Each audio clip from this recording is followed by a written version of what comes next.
मेरे प्यारे गुरुमुख सज्जनों, महापुरुषों ने वचन फरमाए हैं कि संसार को आमतौर पर दुखों का घर कहा जाता है। संतों की भाषा में इसे भवसागर का नाम दिया गया है। साधारण संसारी जीवों की अवस्था का अनुमान लगाया जाए तो दुख, कल्पना, अशांति और क्लेशों के दृश्य ही बहुधा देखने में आते हैं। मानव संसार रूपी समुद्र में क्लेश, कल्पना, अशांति की भयानक लहरें उठ रही हैं, जिसमें अधिकतर जीव गोते खा रहे हैं। कभी सुख है, कभी दुख है, कभी मान है, कभी अपमान है, कभी ऊंच है तो कभी नीच है। यही साधारणतया संसारी जीवों की अवस्था है। इसी को ही भवसागर का नाम दिया गया है। इसी को ही भवसागर में गोते खाना कहा जाता है। कारण ये है कि चारों ओर काल और माया का पसारा है, जिसमें संसारी जीव पिस रहे हैं, भटक रहे हैं। ये गतिशील काल चक्र है जो संसार के प्राणियों को चक्र में डाल रहा है। इसी संसार में इंसान को रहना भी है। यहाँ से भागकर वो कहाँ जाएगा? परंतु संसार समुद्र अत्यंत वेग से ठाठे मारता हुआ दिखाई देता है तथा इस समुद्र में काम, क्रोध, लोभ, मोह, अहंकार, तृष्णा, ईर्ष्या, द्वेष आदि अनेक समुद्री जीव जंतु मनुष्य को हड़प लेने की चिंता में मुख फाड़े घूम रहे हैं। ऐसी अवस्था में जीव को बड़ी होशियारी और खबरदारी से अपने आप को बचाना होगा, अन्यथा उसकी कुशल नहीं है। संसारिक लोग संसार सागर में गोते खाने और इन भयानक शत्रुओं का घास बनने से स्वयं को कैसे बचा पाएंगे? ये एक असाधारण और महत्वपूर्ण प्रश्न है जो प्रत्येक प्राणी के सम्मुख उपस्थित है। संसार सागर में गोते खाते हुए जीव के बचने का यही उपाय है जो कि संतों और महापुरुषों ने बताया है, अर्थात मालिक के चरणों का आधार लेकर वो इस समुद्र से पार हो सकता है। इसके अतिरिक्त कोई अन्य उपाय बचने का नहीं है। इस पर संतों के वचन है, सत्य नाम की नाव है, सतगुरु खेवनहार, चप्पू प्रेमा भक्ति का खेहि लगा में पार। यदि भवसागर से पार होने की आशा है तो मालिक के सच्चे नाम की नौका में मनुष्य सवार हो जाए, जिसके मल्लाह सतगुरु हैं और प्रेम भक्ति के चप्पू से खे करके वो जीवों को पार लगाते हैं। यही उनका काम है। परम संत श्री कबीर साहब जी फरमाते हैं कि गुर से कर मेल गंवारा, का सोचत तो बारंबारा। जब पार उतरना चाहिए तब केवट से मिल रहिए, जब उतर जाए भव पारा तब छूटे ये संसारा। जब दर्शन देखा चाहिए तब दर्पण मांजत रहिए, जब दर्पण लागत काई तब दर्शन कहाँ तिपाई। फरमाते हैं जीव यदि संसार की कल्पना, क्लेश और अशांति से छुटकारा पाना है तो गुरु से मिलने का यत्न कर। इसमें बार बार सोचने या विचार करने की आवश्यकता नहीं है।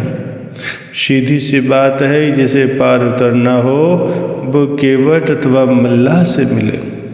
जब तू केवट सदगुरु से मिलकर भवसागर से पार हो जाएगा तो संसार के जितने भी क्लेश हैं वे सब अपने आप ही छूट जाएंगे। जिसे अपना मुख देखने की इच्छा हो उसे चाहिए कि वो दर्पण को मांझ कर साफ करता रहे, तब कहीं मुँह दिखेगा। इसी प्रकार जब तक मन रूपी दर्पण पर मायावी संस्कारों की मैल चढ़ी है तब तक भला आत्म स्वरूप कैसे देखने में आ सकता है। जरूरत है गुरु के शब्द की रगड़ से पहले मन के दर्पण को शुद्ध किया जाए, तब स्वयं अपने स्वरूप का साक्षात्कार हो जाएगा। ये एक यथार्थ तथ्य है जिसे समझने की आवश्यकता है, और संतों की वाणी ही मनुष्य के प्रति यथार्थ का प्रकाश कर सकती है। अपने विचारों के अधीन रहकर ही तो वो संसार सागर में गोते खा रहा है, दुखी और परेशान हो रहा है। काल और माया की इस रचना में मन लगाकर जीव दुख और अशांति की तरंगों में झकोले खाने से कैसे बच सकता है। सिवाय महापुरुषों की शरण और सत्संग के कहीं और जीव को सुख और शांति का ठिकाना नहीं मिल सकता। इसीलिए संतों महापुरुषों की शरण में जाकर उनसे यथार्थ ज्ञान प्राप्त करके उस पर आचरण करते हुए मनुष्य जन्म का लाभ उठाना चाहिए।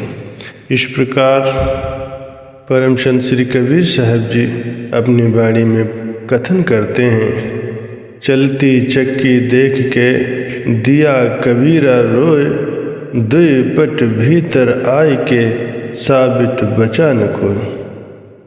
काल के चतुर शिकारी ने जीव रूपी पक्षी को पकड़ने और फंसाने के लिए माया का सुंदर जाल बिछा दिया है, जिसमें बहुधा लुभा जाने के कारण जीव सरलता से फंस जाता है।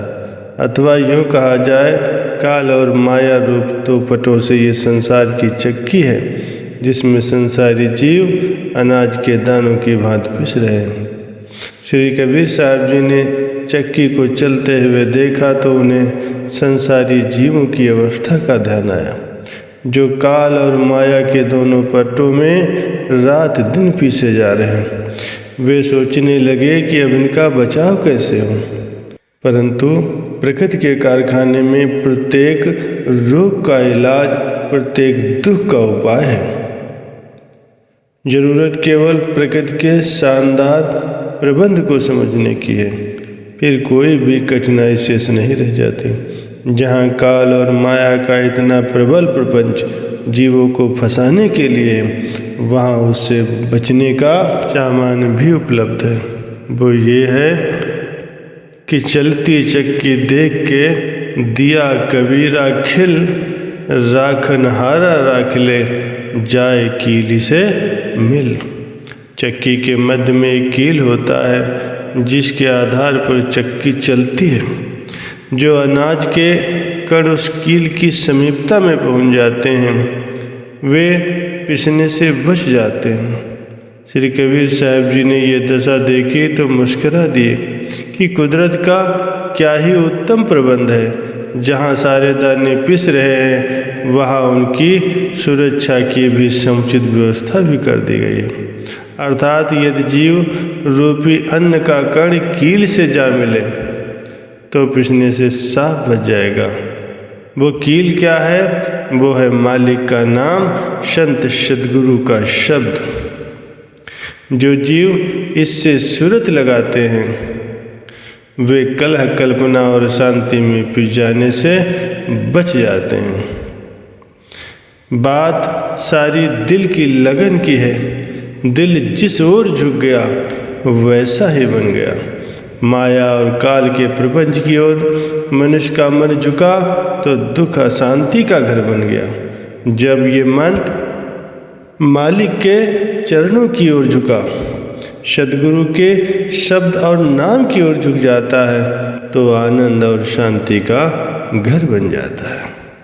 जबकि रहना इसी संसार में, जहाँ पग पग पर माया और काल का दुखदाई प्रपंच है, हर स्थान पर जीव को भटकाने और गुमराह करने का सामान मौजूद है, तो जीव को चाहिए कि अपने मन को ऐसे ठिकाने पर रखे जहाँ संसार के दुख अशांति आदि उसे अपने लपेटे में न ले सके।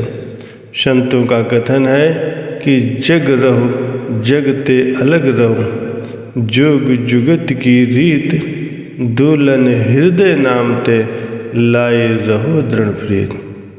संत दुल्हन दास जी का कथन है कि संसार में रहकर भी योग की युक्ति से जीवन बिताते हुए संसार से अलग बने रहो। वह युक्ति क्या है? ये कि अपने हृदय में मालिक इष्ट देव संत सद्गुरु की प्रीति को दृढ़ बनाए रखो। फिर संसार का कोई भी बंधन तुम्हें नहीं बांध सकेगा। संत महापुरुष ही ऐसा मार्ग दर्शाते हैं। अतः संत महापुरुषों की संगत कर जीव को संसार में व्यवहार करने का ढंग सीख लेना चाहिए। संत महापुरुष ही इस ज्ञान के पूर्ण तत्ववेत्ता होते हैं। अतः संत महापुरुषों की संगत से जीव को मानव जन्म का पूरा लाभ प्राप्त होगा।